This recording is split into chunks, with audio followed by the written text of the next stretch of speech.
Hello students, मैं doctor निशा गोयल सह आचार्य राजनीति विज्ञान आरडी गर्ल्स कॉलेज भरतपुर। आज हम पढ़ेंगे पॉलिटिकल साइंस में बीए पार्ट सेकंड के सेकंड पेपर में भारतीय संविधान सभा के संबंध में। स्वाधीन राष्ट्र का अपना एक संविधान होता है जिसके अनुसार उस राष्ट्र की शासन व्यवस्था का संचालन होता है।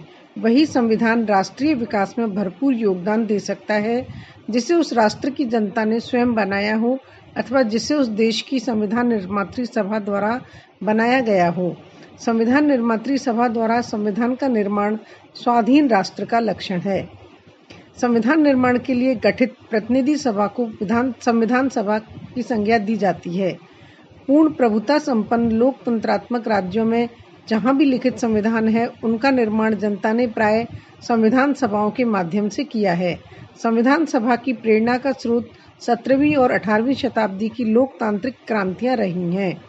इन क्रांतियों ने इस विचार को जन्म दिया कि शासन के मूलभूत कानूनों का निर्माण नागरिकों की एक विशिष्ट प्रतिनिधि सभा के द्वारा किया जाना चाहिए। इंग्लैंड के समतावादियों तथा हेनरी मैन ने संविधान सभा के विचार का प्रसार किया, किंतु सर्वप्रथम अमेरिका और फ्रांस में इस विचार को क्रियान्वित किया गया। भारत में संविधान सभा की अवधारणा का उदय और विकास किस तरह से हुआ? भारत में संविधान सभा की मांग एक प्रकार से राष्ट्रीय स्वतंत्रता की मांग थी, क्योंकि राष्ट्रीय स्वतंत्रता का यह स्वाभाविक अर्थ था कि भारत के लोग स्वयं अपना राजनीतिक भविष्य का निर्धारण करें। संविधान सभा के सिद्धांत में सर्वप्रथम दर्शन 1895 के स्वराज्य विधेयक में होते हैं, जिसे तिलक के निर्देशन में तैयार किया गया। इसे तिलक की दूरदर्शिता कहा जाना चाहिए कि वे 19वीं सदी में इस संबंध में सोच सके। 20वीं सदी के इस विचार की ओर सर्वप्रथम संकेत महात्मा गांधी ने किया, जब उन्होंने 1922 में अपने विचार व्यक्त करते हुए कहा कि भारतीय संविधान भारतीयों की इच्छा अनुसार ही होगा। 1924 में पंडित मोतीलाल नेहरू ने ब्रिटिश सरकार के सम्मुख संविधान सभा के निर्माण की मांग प्रस्तुत की, किंतु उस समय सरकार की ओर से इस पर कोई ध्यान नहीं दिया गया। इसके बाद औपचारिक रूप में संविधान सभा के विचार का प्रतिपादन एम.एन. रॉय ने किया और इस विचार को लोकप्रिय बनाने और इसे मूर्त रूप देने का कार्य पंडित जवाहरलाल नेहरू ने किया। प्रमुखतया उन्हीं के प्रयत्नों से कांग्रेस ने औपचारिक रूप में घोषणा की थी कि यदि भारत को आत्मनिर्णय का अवसर मिलता है तो भारत के सभी विचारों के लोगों की प्रतिनिधि सभा बुलाई जानी चाहिए जो सर्वसम्मत संविधान का निर्माण कर सके। यही संविधान सभा होगी। इस समय तक संविधान सभा के विचार ने पर्याप्त लोकप्रियता प्राप्त कर ली, अतः अनेक प्रांतीय विधानसभाओं और केंद्रीय विधानमंडल द्वारा इस प्रकार के प्रस्ताव पारित किए गए। दिसंबर 1936 के लखनऊ कांग्रेस अधिवेशन में संविधान सभा के अर्थ और महत्व की व्याख्या की गई और 1937 व 38 के अधिवेशनों में इस मांग को दोहराते हुए इस आशय का प्रस्ताव पारित किया गया कि एक स्वतंत्र देश के संविधान निर्माण का एकमात्र तरीका संविधान सभा है। सिर्फ प्रजातंत्र और स्वतंत्रता में विश्वास न रखने वाले ही इसका विरोध कर सकते हैं। भारतीय जनता की संविधान सभा की इस मांग का ब्रिटिश शासन द्वारा विरोध किया जाना तो स्वाभाविक था ही। देशी नरेशों और यूरोप वासियों जैसे कुछ निहित स्वार्थ वाले वर्गों द्वारा भी इस प्रस्ताव से अपने विशेषाधिकार खतरे में पड़ते देख इसका विरोध किया गया और उदारवादियों ने इसे अति प्रजातांत्रिक बताया। शुरू में मुस्लिम लीग ने इसका विरोध किया, किंतु 1940 में पाकिस्तान प्रस्ताव के प्रतिपादन के साथ दो पृथक पृथक संविधान सभाओं की मांग प्रारंभ कर दी। यद्यपि ब्रिटिश सरकार भारतीय जनता की संविधान सभा की मांग को स्पष्टतया स्वीकार करने के पक्ष में नहीं थी, किंतु द्वितीय विश्व युद्ध की आवश्यकताओं और राष्ट्रीय और अंतर्राष्ट्रीय शक्तियों ने उसे ऐसा करने के लिए विवश कर दिया। अतः अगस्त 1940 के प्रस्ताव में ब्रिटिश सरकार ने कहा कि भारत का संविधान स्वभावतः स्वयं भारतवासी ही तैयार करेंगे। इसके बाद 1942 की क्रिप्स योजना के द्वारा ब्रिटेन ने स्पष्टतया स्वीकार किया कि भारत में एक निर्वाचित संविधान सभा का गठन होगा जो युद्ध के बाद भारत के लिए संविधान तैयार करेगी। लेकिन भारतीयों द्वारा अन्य महत्वपूर्ण आधारों पर क्रिप्स योजना को अस्वीकार कर दिया गया। अंत में 1946 की कैबिनेट मिशन योजना में भारतीय संविधान सभा के प्रस्ताव को स्वीकार कर इसे व्यावहारिक रूप प्रदान कर दिया गया। कैबिनेट मिशन योजना और संविधान सभा का गठन। 24 मार्च 1946 को कैबिनेट मिशन दिल्ली पहुंचा। 16 मई 1946 को मिशन ने अपनी योजना प्रकाशित की। संविधान निर्माण के प्रस्तावित संगठन के बारे में मिशन का विचार था कि वयस्क मताधिकार के आधार पर संविधान सभा का गठन वर्तमान स्थितियों में असंभव है। अतः व्यावहारिक उपाय यही है कि प्रांतीय विधानसभाओं का निर्वाचनकारी संस्थाओं के रूप में उपयोग किया जाए।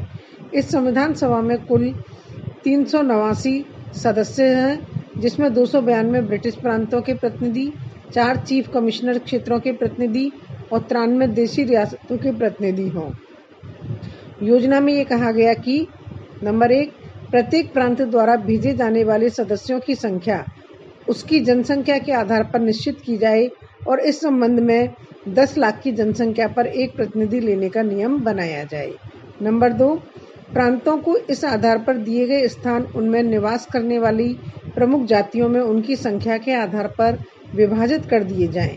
प्रत्येक जाति के प्रतिनिधि उस जाति के सदस्यों द्वारा निर्वाचित किए जाएं।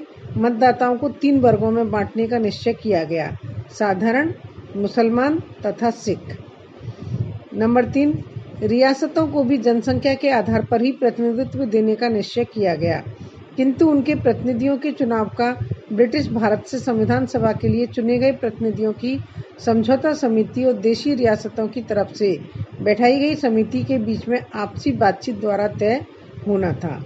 नंबर 4, प्रांतों के अलग संविधानों की भी योजना में व्यवस्था की गई। इसके लिए कहा गया कि संविधान सभा की प्रारंभिक बैठक के बाद सदस्य अपने आप को 3 वर्गों में बांट लेंगे। प्रथम, हिंदू बहुमत वाले प्रांतों के प्रतिनिधि। द्वितीय, मुस्लिम बहुमत वाले उत्तर पश्चिमी प्रांतों के प्रतिनिधि। और तृतीय, मुस्लिम बहुल वाले उत्तर पूर्वी प्रांतों के प्रतिनिधि। इन 3 वर्गों द्वारा पहले अपने अपने प्रांतों और वर्गों के संविधान का निर्माण और तत्पश्चात संघीय संविधान का निर्माण किया जाएगा। संविधान सभा के गठन और संविधान निर्माण की इस योजना में कुछ दोष अवश्य थे, लेकिन इसके साथ ही तत्कालीन परिस्थितियों में इससे अच्छी कोई योजना प्रस्तुत नहीं की जा सकती थी। योजना का एक प्रमुख गुण यह था कि मुस्लिम लीग की इच्छा के विरुद्ध केवल एक संविधान सभा की व्यवस्था की गई थी।